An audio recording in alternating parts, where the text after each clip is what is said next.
Cheers! If you find yourself wandering the streets of London, you'll be greeted with this phrase by thousands of locals. As a foreigner, you may be wondering what to see and where to begin. But as an avid traveler and a person of British roots, I can confidently guide you through the historic cobblestone streets of this beautiful city. London is filled with culture and history and continues to gain relevance day by day. The city is constantly growing, so if you want to travel, you should do it now before you miss an important part of history. London's must-see places and things to do that you can't miss is what we'll be talking about today.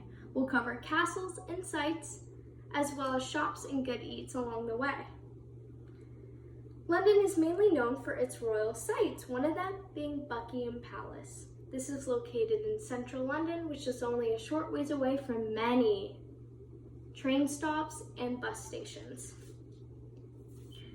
It is also the main royal residency, and you can witness the changing of the guards at 11:30, which is also an important part of the royals' day-to-day life.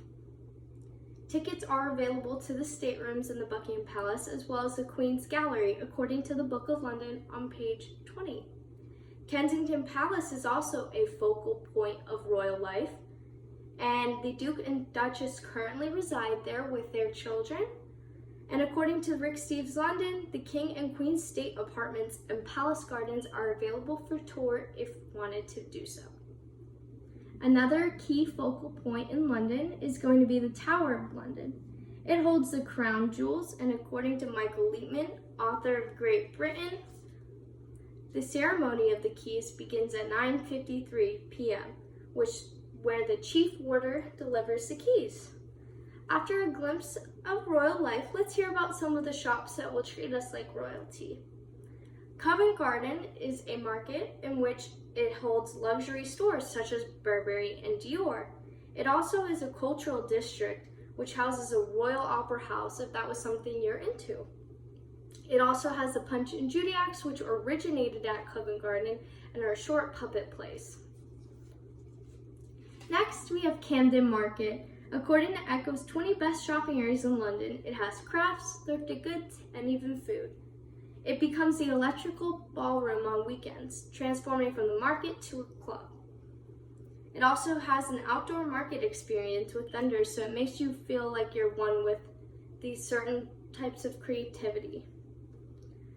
Next, finally, we have Harrods and Selfridges. These are world famous department stores. They're featured in many pictures and films, and you can get the full experience of a luxury shopping experience with a personal shopper that will shop right beside you the whole time. Now that we've looked at some of the top shops London has to offer, let's fawn over the cuisine of the city.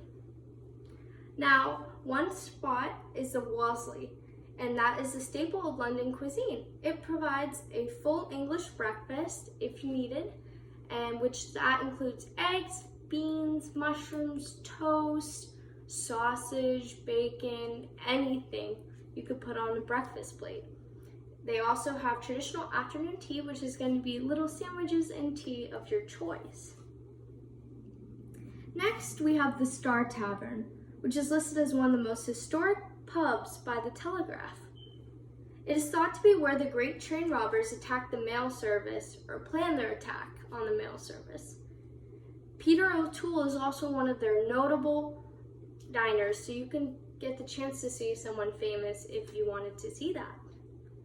Next, we have the Aqua Shard. This is dining at the top of the Shard skyscraper, and you can get views from the 31st floor all around central London. Depending on where you're looking at, you can see many different sights. This has everything from modern day cuisine to even afternoon tea. So it just depends on the time of day you attend. So today we discussed London's best spots to visit. We looked at several royal sites, several shops, and the best food London has to offer. London has something for everyone and won't disappoint whenever you choose to visit. So make sure you don't forget your trainers, your passport, and your pounds. Cheers.